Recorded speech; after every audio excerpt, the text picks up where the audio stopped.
بسم اللہ الرحمن الرحیم۔ میں ہوں ڈاکٹر جی ایم چودھری اور میں آپ کو پتہ ہے کہ بائی پروفیشن جو ہے ایک قانون کا اسٹوڈنٹ ہوں، advocate supreme court of Pakistan ہوں اور یقیناً آئینی اور دوسرے جو قانونی امور ہے ان کو میں ڈیل کرتا ہوں۔ تو آج کل جو سب سے بڑا موضوع ہے وہ یہی موضوع ہے کہ یہ جو کانسٹیٹیوشن میں جو 26واں ترمیمی ایکٹ جو ہے وہ پاس کیا گیا ہے اس کے عدلیہ پر کیا اثرات ہوں گے۔ تو میں آج آپ کو صرف ایک اثر بتاؤں گا۔ ہمارے ملک کی عدلیہ میں جب بھٹو صاحب تھے، جب 1973 کا آئین جو ہے وہ نافذ کیا گیا، تو اس وقت چونکہ ان کے پاس 2/3 میجارٹی موجود تھی اور وہ ویسے بھی ان کا جو سٹائل تھا حکومت کرنے کا وہ ڈکٹیٹرشپ والا تھا، تو نتیجتاً انہوں نے اپنی مرضی کے ججز لگائے اور ان میں سے بہت سارے ججز جو ہیں خاص طور پر جب وہ برسر اقتدار رہے تو انہوں نے ان کی ہاں میں ہاں ملائی۔ اس وقت بھی لوگوں کو غائب کیا گیا، لوگوں کو اٹھایا گیا، لوگوں کے ساتھ تشدد کیا گیا، لوگوں کو مارا گیا، لوگوں کو قتل کیا گیا، بلکہ ایک دلائی کیمپ جو ہے وہ تو بہت مشہور ہے۔ جب اس وقت کے کچھ جو آنسٹ اور اچھے ججز تھے انہوں نے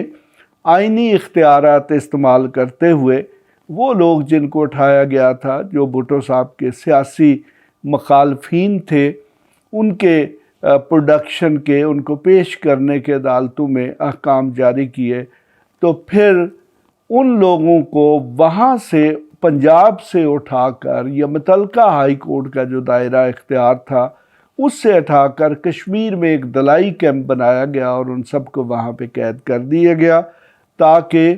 وہ جو متعلقہ پنجاب پاکستان کی جو ہائی کورٹس ہیں ان کے وہ جورسڈکشن سے باہر چلے جائیں۔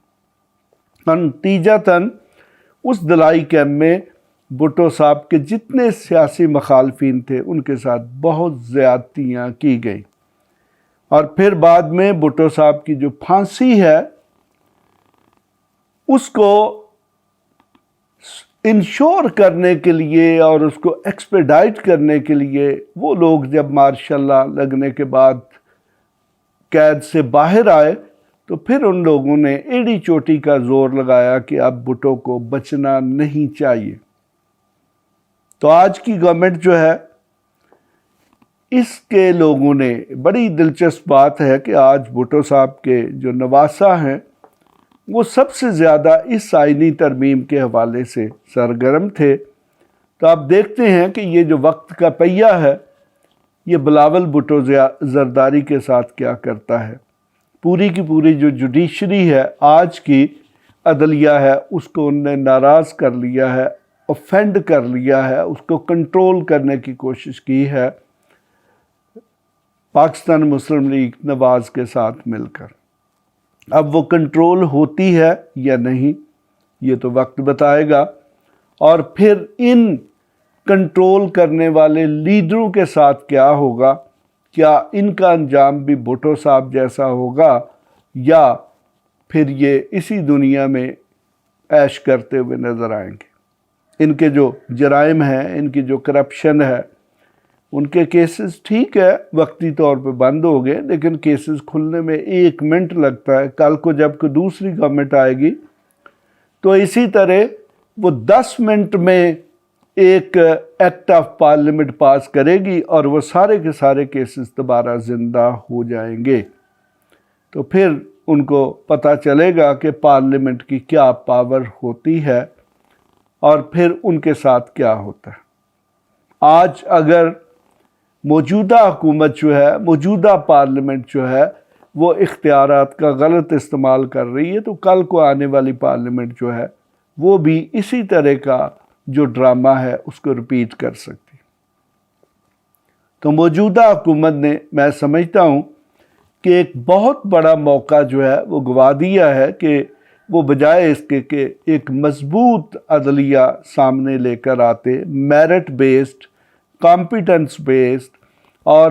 کمپیٹیٹو پروسیس، یعنی کہ مقابلے میں مقابلے کے عمل سے آنے والی عدلیہ، نہ کہ دامادوں کی عدلیہ، نہ کہ چیمبرز کی عدلیہ، نہ کہ اپنے چہیتے اور رشتہ دار لوگوں کی عدلیہ۔ تو اگر جناب اسی طرح کی عدلیہ لائی جائے گی، اور خاص طور پر ابھی جو اس میں ایک بہت زیادہ خدشہ ہے وہ یہ ہے کہ اب شاید یہ جو دونوں سیاسی جماعتیں ہیں، پاکستان پیپلز پارٹی اور پاکستان مسلم لیگ نواز، یہ کوشش کریں گے کہ اپنے وہ سیاسی ورکر وکیل جو کہ ان کے جلسوں میں نعرے مارتے ہیں، ان کی سپورٹ کرتے رہے ہیں، نواز شریف صاحب کے، میاں شہباز شریف صاحب کے، مریم کے، یا ان جماعتوں کے دوسرے لیڈروں کے وہ کیسز لڑتے رہے ہیں، ان کو عدالتوں میں ریپریزنٹ کرتے رہے ہیں، ان کو جج بنایا جائے۔ یعنی کہ پھر ایک مرتبہ جو جعلی ججز والا سین ہے وہ رپیٹ ہونے جا رہا ہے۔ یعنی کہ جس طریقے سے یہ سب کچھ کیا جا رہا ہے، اور جس طریقے سے یہ سب کچھ کیا گیا ہے، اور جس طریقے سے حکومت جو ہے اس نے اپنی میجارٹی جو بھی ججز کے سلیکشن کا پروسیس ہے اس کو کنٹرول کرنے کے حوالے سے بنا لی ہے، تو اس سے اب یہ امید رکھنا کہ پاکستان میں میرٹ پر، کمپٹیشن کی بیسس پر اور صلاحیت کی بیسس پر اچھے ججز ہائی کورٹس میں تعینات ہوں گے یا دوسری عدالتوں میں تعینات ہوں گے، تو وہ اب آپ خود ہی اندازہ لگا سکتے ہیں۔ میں اس کی مثال دے سکتا ہوں کہ ہمارے پاس فیڈرل سروس ٹریبیونل ہے، پروونشل سروس ٹریبیونلز ہیں، انڈسٹریل ریلیشنز کمیشن ہے، اور اسی طرح اور بہت سارے ٹریبیونلز ہیں جن میں فیڈرل گورنمنٹ جو ہے وہ ججز کا تقرر کرتی ہے۔ تو ان میں آپ دیکھ سکتے ہیں کہ موجودہ گورنمنٹ نے اپنے بہت سے جو چہیتے لوگ ہیں، حالانکہ وہ ڈیزرو بھی نہیں کرتے تھے اور وہ اس قابل بھی نہیں تھے، لیکن ان کو ججز لگا دیا گیا۔ تو بہرحال مجھے اس چیز سے کوئی اعتراض نہیں، جس کو جی چاہے لگائیں۔ دیکھیں کل کو بھگتنا انہی لوگوں نے، تو اس طریقے سے اپنے ورکرز کو جج لگا لیں، کل کو کوئی نئی گورنمنٹ آئے گی وہ سب کو نکال دے گی، یا جو کچھ بھی ہوگا، یا جب کمزور ججز، انکمپیٹنٹ ججز، ڈس آنیسٹ لوگوں کو آپ ہائی کورٹس کے یا اعلیٰ عدلیہ کے ججز کے طور پر تعینات کریں گے، تو کل جب ڈنڈا ان کے سر پہ موجود ہوگا تو پھر وہ آج کے حکمرانوں کے خلاف ہی فیصلے دینے شروع کر دیں گے، کیونکہ ہمارے ملک میں استعفے دینے کا یعنی کہ ریزائن کرنے کا رواج تو موجود نہیں ہے۔ بہرحال یہ جو آئینی ترامیم ہیں، ان سے جو سب سے بڑا ایفیکٹ ہوگا وہ عدلیہ میں جو ججز ہیں، چاہے وہ ہائی کورٹ کے ججز ہیں، وہ فیڈرل شریعت کورٹ کے ججز ہیں، وہ اسپیشل کورٹس اور ٹرائیبیونلز کے یا کمیشنز کے ججز ہیں، یا پھر وہ سپریم کورٹ آف پاکستان کے ججز ہیں، ان پر اثر ہوگا۔ اس وقت ایک دوڑ شروع ہو چکی ہے، چونکہ جو چیف جسٹس آف پاکستان ہے اس کا تقرر جو 3 سینئر موسٹ ججز ہیں ان میں سے کیا جائے گا، تو یقیناً انسان لالچی ہوتا ہے، تو اب وہ جو 3 ججز ہیں سینئر موسٹ، ہو سکتا ہے کہ ان کے جو بھی کوئی سیاسی اثر و رسوخ ہے یا جو بھی وہ کر سکتے ہیں وہ کر رہے ہوں، تاکہ ان میں سے جو بھی سینئر موسٹ کو تو یقیناً اس لیے کرنا پڑے گا کہ وہ سینئر ہے اور وہ چیف جسٹس بن جائے، اور باقی جو جونیئر ہیں تو وہ بھی حسب استطاعت کوشش کریں گے کہ کسی نہ کسی طریقے سے وہ بھی چیف جسٹس بن جائیں۔ بہرحال کیا ہوگا اگر سیاسی جماعتوں کے ورکر جو ہیں وہ ہائی کورٹس میں اور دوسرے جو اسپیشل کورٹس ہیں، ٹرائیبیونلز ہیں، ان میں ان کا تقرر بحیثیت جج کیا جائے گا، تو وہ بھی ہم دیکھیں گے، اور اس کے پھر جو بھی اثرات ہوں گے، اور ہو سکتا ہے کہ یہ جو موجودہ آئینی ترمیم ہے اس پر عوام کا بھی ایک شدید قسم کا رد عمل آ جائے۔ تو بہرحال